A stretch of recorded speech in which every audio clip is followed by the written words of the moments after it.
Hello everybody, welcome back for another video. Hope you're all doing fantastic and that you're all having a great day.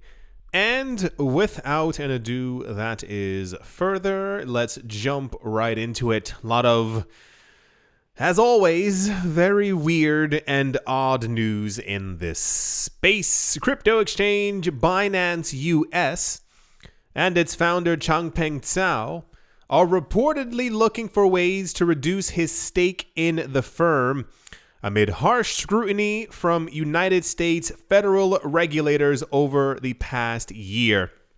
For those of you who have forgotten, I'm not sure how you were able to do so. You remember like 3 or 4 years ago when Binance was the devil? For those of you who don't remember it or weren't here, there was a time where for some reason everyone hated Binance. It was the worst thing in the entire world, and everyone else was writing in my comment section that people should be going to other crypto exchanges which have now actually failed and closed. So I always thought those comments were quite special. But since then, as Binance has become the largest cryptocurrency exchange on the planet, and they have a large share of the pie, and we've seen a large number of companies, the Goldman Sachses, the BlackRockses, and all the other companies out there who are trying to get a hold, a grasp of the cryptocurrency market. Regulatory scrutiny has, of course, picked up, but I believe, in my own way, that this is probably because Binance has become, and I lightly say this, too big, in that they are taking up a share of the pie that other U.S. firms would like to have, and therefore the U.S. DOJ and all the other letters are trying to scrutinize this as if this is something brand new, as if Binance is the first company to have a large hold on a market, or that their leader may be more, I don't know, if the word is even powerful. You can look at many other companies, you know, the FANGs, if you will, and exactly how powerful they are and their CEOs are and how rich they are and how much of the market share that they have. But there's never a discussion of, you guys are too big, you got to become smaller in some sort of way. But of course, the cryptocurrency space gets wrapped up in all of this. The crypto executive, Binance's U.S. majority owner, has reportedly been trying to reduce his stake in the U.S.-based exchange since last summer. According to a May 11 report by The Information, is that a website? Okay, that cited people familiar with the matter. Binance and Changpeng Zhao have since seen increased intense scrutiny from the U.S. federal regulators over the past year. In March, the Commodities Futures Trading Commission sued Binance and Changpeng Zhao for operating what it alleged was an illegal exchange with a sham compliance program, for those of you who missed that as well. Part of the allegations were, so years ago, Binance did not have paperwork to be able to function in other countries. But other people in other countries have the internet, and as such, they were able to type in the word Binance and actually go to the website. It sounds like I'm joking, but I'm not. And governments were quite annoyed with this.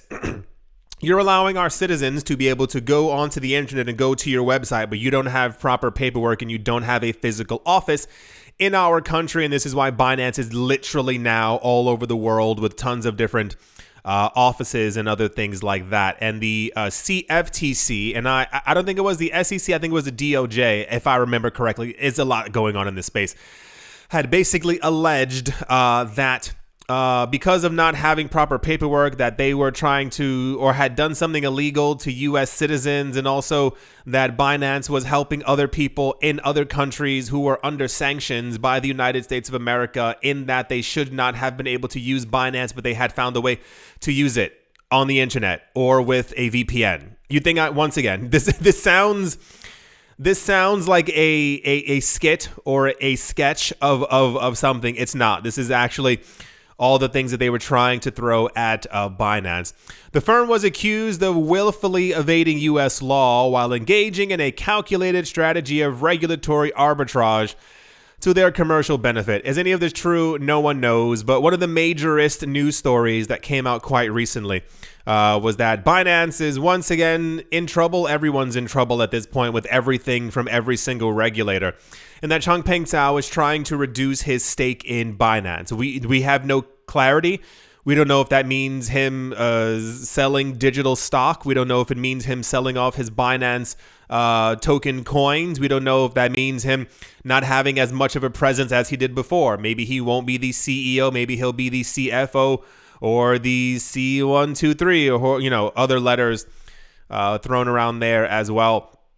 Does it really matter? I mean, in the long run, I guess not really. Everyone has to take a step back at some point in the cryptocurrency space for their own good or for the good of the project. It's kind of like years ago when Vitalik Buterin, this was 2019, announced that at some point he would be backing away from Ethereum to let the project grow on its own, and Ethereum's price fell that day because everyone needs a leader kind of thing. Same thing happened with Litecoin. Same thing happened with Dogecoin. For those of you who missed the Dogecoin one, that was a fun one. When the Dogecoin guy created it as a meme and then left the cryptocurrency community, people only had the nicest things to say about him. Nope, psych. They completely tore him apart because, people can't have normal lives outside of crypto. So I assume over the year or two, we will be hearing less from Changpeng Zhao, but I feel like he's the kind of guy who likes to be in the spotlight, so he'll probably take a Jack Dorsey-esque approach to all of it. He'll leave crypto wink, but he'll be doing other stuff on the side to further Binance, the company, and the coin, and all the other stuff out there. So, wonderful. Apparently, Changpeng Zhao is trying to reduce his majority stake in the company, as I would assume he has a majority as he is the founder. And yeah, let's move on.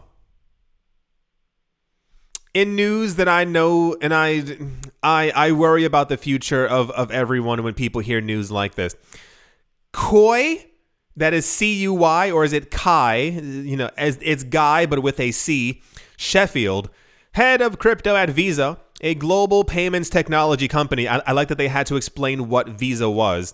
Has confirmed that they have deployed their first Paymaster smart contract on the Goerli testnet of Ethereum, a smart contract platform, because I had no idea what Ethereum was. Good job. In a tweet, Sheffield said that Visa would continue researching and experimenting with account abstraction and EIP 4337 in the days ahead. Do you remember? This was about 3, 4, 5 months ago? I don't know. It was a while ago. I remember ranting about it.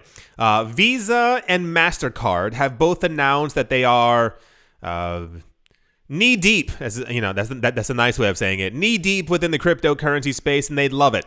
And they want it to expand, and they think that Bitcoin's the future, and Ethereum is the greatest thing that was ever made by a human being. However, Visa has taken many extra steps further and has basically announced openly that they are going to be building on top of Ethereum.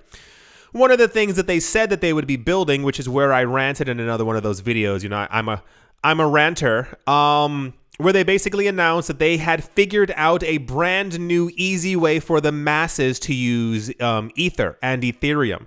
And that was basically by going through them. So if I'm trying to send you money, I would send the money first to Visa, and then Visa would send it to another party to verify the transaction, and then the money would get thrown over to you. So their logic was, it was a safe, new, easy way to send crypto to make sure that it got to the right party. And if you remember that video, I sat there and I was like, what also does that is just somebody sending it on the actual blockchain. If I'm trying to send you money and I enter in your wallet address and you get it, whoa, we just bypassed Visa and didn't have to use them at all. And a lot of people were optimistically excited that Visa was doing this, and therefore, the cryptocurrency space would grow, its new adoption and stuff like that. But you don't understand that this is being done simply to make sure that they get a slice of the pie that they should have never had. Because the point of cryptocurrencies that are decentralized, that you can use them on your own without needing another party to verify the transaction happened and or be able to bounce it back and or reject your payment altogether. So the news now is that Visa is starting to deploy smart contracts on the Ethereum testnet, I guess, to begin their eagerly awaited thing that they're trying to do, where they're basically trying to skim off the top of the network and make sure that they're getting additional fees. Because If you are Visa or MasterCard or PayPal, you will soon be irrelevant in that people around the world, maybe, I don't think logic exists anymore, will be able to figure out that they can simply just use a blockchain or a stablecoin.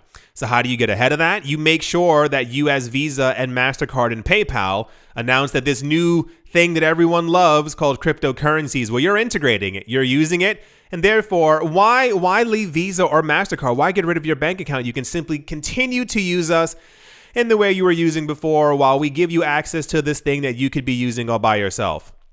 His comments were confirmed by a team member who said that the payments company is actively exploring the potential of smart contracts and the future of programmable money and payments. As part of its experiment on the Goerli testnet, Visa will look at how it can further take advantage of EIP 4337 in deploying a functional Paymaster smart contract to evaluate its utility. The Paymaster, as it's called, is a smart contract account that Visa says sponsors transaction fees for contract accounts. These trials are on Goerli, a public testnet on Ethereum for users to test decentralized application without paying gas fees. Specifically, the payments technology company will be channeling efforts to look at how best it can deploy the Paymaster smart contract to serve its client base. Interestingly, Visa will investigate whether its clients can pay as fees using alternatives such as Tether and not just Ethereum. So wonderful. We are, rocketing towards a very dystopian future, and we're kind of already there if you look at everything around us. And I think a part of that will be, and I don't think there's going to, there's no saving us anymore, because we've had 14 years to get the masses into crypto, to let them understand the power of actual decentralization and having control over your whole money. But cryptocurrencies will continue to succeed. I do believe that prices will go up, but now we're going to have a sprinkle or a dash of Visa and MasterCard and PayPal and all these other companies basically piggybacking on the cryptocurrency space as well. That's the Visa. Is going to be launching Ethereum smart contracts very soon. I assume they're testing them. This is the tweet right here that was the confirmation about this, that this is actually happening. Sometimes we get news and then people are like, no, that didn't happen. So this is an actual apparently person from Visa who has confirmed that this is going to be taking place. That's the Visa news. And yeah, let's move on. Also you know what? Sure, why not? Presently, Cardano is developing a layer 2 solution known as Hydra. While Hydra's development begins to near completion, claims of the layer 2 solution, Hydra, are basically that it will be able to handle over 1 million transactions per second. This is kind of the coup de grace, I know that's not how you pronounce it, for crypto. The idea has always been 60,000 transactions per second. In that, Bitcoin does 3, Ethereum does between 15 to 18, XRP I think does 1,000, 1,500. There are other chains that aren't as decentralized at all, and they claim to do between 5 to 10,000 transactions per second, but no one's using them because they're not as decentralized. Cardano, or rather, no, I'll continue with that story. On that same path, Visa and MasterCard are estimated to do roughly around 60,000 transactions per second. That is on their old payment rails that we still have. They can do 60,000 transactions per second as centralized companies. And therefore, anything in crypto that is decentralized enough that can get to those numbers is seen as, or has always mythologically been, the chain that people would gravitate towards as like, this is it. We don't need any other chains. This chain does exactly what Visa and MasterCard can do, and therefore we will use that one. So over the course of the last couple of years, you might have even heard it for the Lightning Network for Bitcoin. The idea has always been that the Lightning Network would allow 1 million transactions per second for Bitcoin at high capacity, near max capacity. So the news that Cardano is getting a layer 2 solution known as Hydra that would then allow for 1 million transactions per second, the golden number. If you pass by Visa and MasterCard, that's already incredible. But if you do a a 15 near 20 18x of 60,000. Well, therefore your chain is the winner. However, in one of the most popular news stories out there, there are a lot of people who didn't like this claim. As earlier revealed by Sebastian Nagel, a Cardano developer working on Hydra, the Hydra node's first mainnet compatible version was released last week. It says Hydra is a layer 2 scaling solution, blah, blah, blah, blah, blah, blah, blah, blah, blah, blah. In a new development, Marco Meerman, a Cardano specialized operator or SPO, took to his official Twitter account to share claims of a possible 1 million Cardano transactions per second when using Hydra.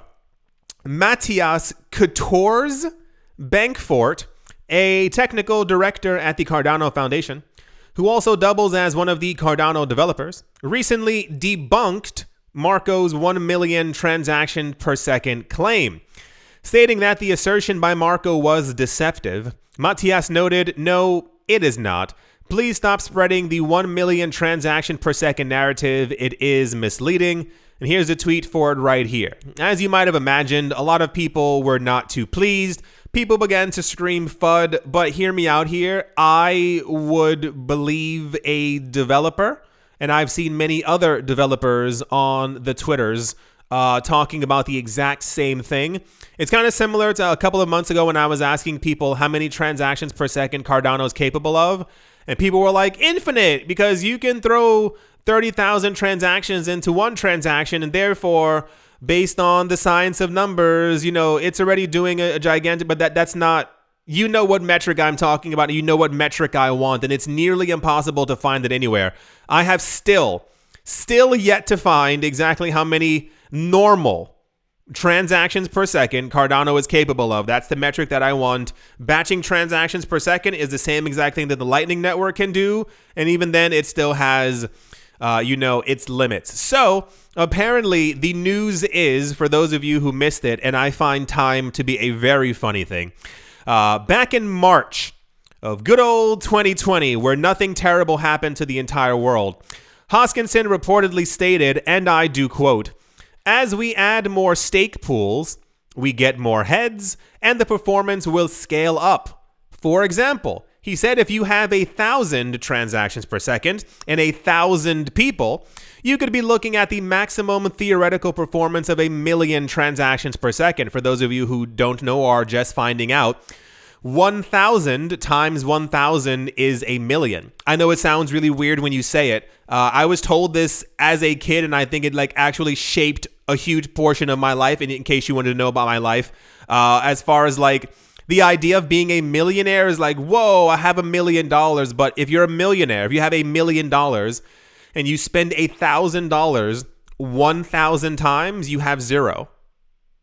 It's kind of scary, right? Because people have rent more than $1,500 right now. So you're like, whoa, $1 million's a lot, but also not a lot. So the news, working backwards, is that Charles Hoskinson allegedly said many moons ago that theoretically, if you have 1,000 people, which he said heads, sure, why not? And 1,000 transactions per second, and those people were heading the blockchain. I don't know what I'm supposed to be saying there. Therefore, 1,000 times 1,000 would equal 1 million. Somebody said on Twitter that Cardano was on the way to having 1 million transactions per second, and then another developer came forward and basically said no, and that was also very popular news. As you know, the idea being 1 million transactions per second, whoa, that's crazy, and then someone debunking it. People scream FUD very loudly until enough people are like, no, I'm a developer, that's not how it goes. So I'm not knocking it. It's more of this is a daily cryptocurrency news channel. Once again, for clarity, in case you missed it over the last 5 years, I do own ADA. I would be at the top of the charts of people who would love to own a coin that specifically has 1 million transactions per second. But if it doesn't, Cardano is still a well-used hype coin. So, I'm expecting the price to still go back to $3, $4, $5, $6, $7 at some point. So that's the Cardano developer apparently says there's 1 million transactions per second. And then someone else says no. And then Hoskinson said 1,000 times 1,000, about 3 just about 3 years ago. News. And yeah, amazing, wonderful, spectacular. Let's move on. Also I had to dig and find this news. So for those of you not looking at the screen, apparently Litecoin is going to be integrating the Lightning Network. Like what? This news was nowhere. I found this in an article and other articles about Litecoin's price going up. The main focus of the articles was like Litecoin went up by 4% today, and then they all had a little blurb where they're like, yeah, it's also integrating Lightning. So the Lightning Network has continued to expand. There's usually once a week, give or take, there's Lightning Network news about how big it is, how much it's growing, integration with other cryptocurrency exchanges. The logic tends to be anything that works on Litecoin works on Bitcoin, and therefore anything that works on Bitcoin works on Litecoin. So Litecoin getting the Lightning Network, I think Litecoin does, is it 12 transactions per second? I know it's supposed to be like a 4x. I don't know exactly. Anyway, the point is, you know, it's a legacy coin, and for some reason it's getting a lot more attention than I thought that it would get. This is the year of Litecoins having, but we're seeing like a pickup in people talking about Litecoin again and its capabilities and what it could do and how it could be integrated into other things and smart contract platforms and all the other stuff. Sure, why not? Do it. Don't talk about it. Just develop on top of it. Have other people use it. It's a very stable chain. It's been around for a while. It is it's one of the coins that I assume will probably be with us for a very long time.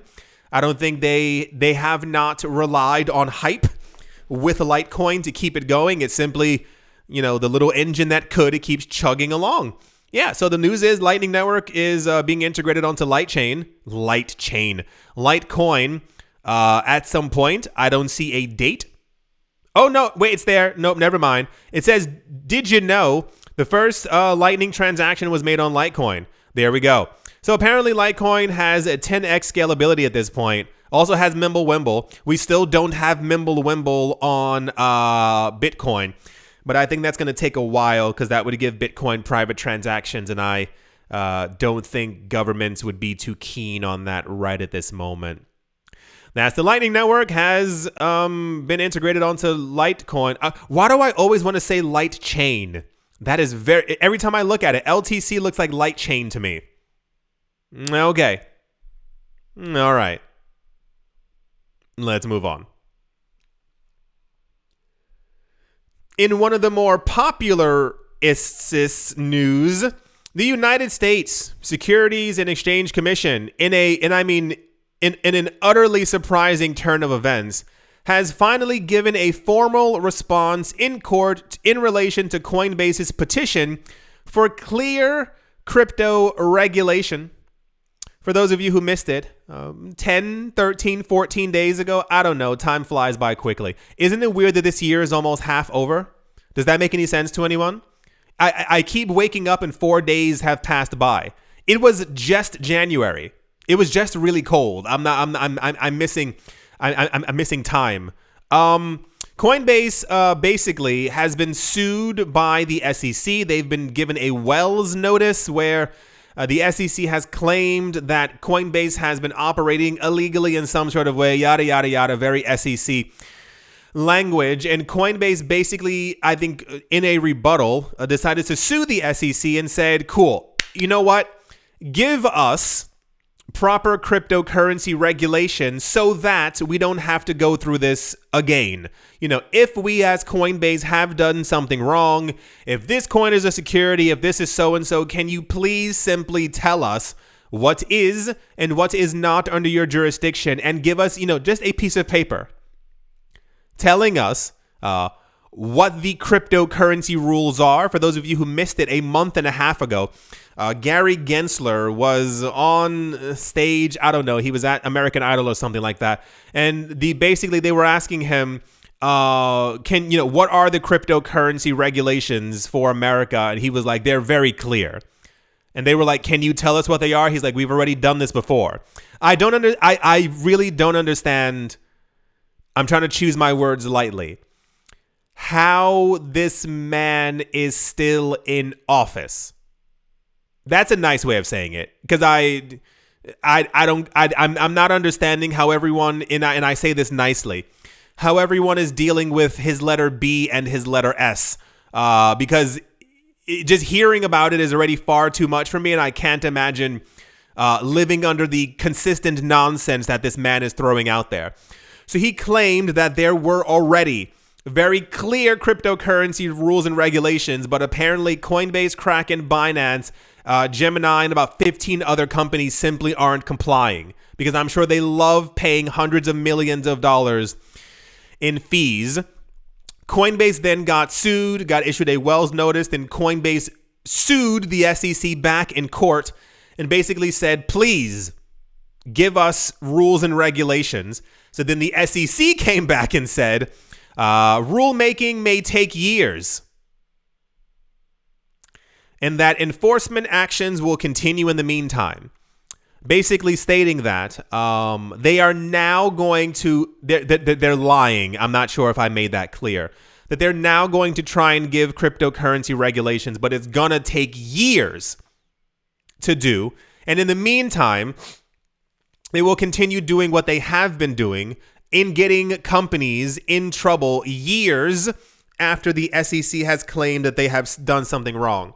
And if you've followed the channel, the annoyance in my voice comes down to the fact that there are crypto rules everywhere else around the world. You know, they may not, some countries may not have the most favorable laws.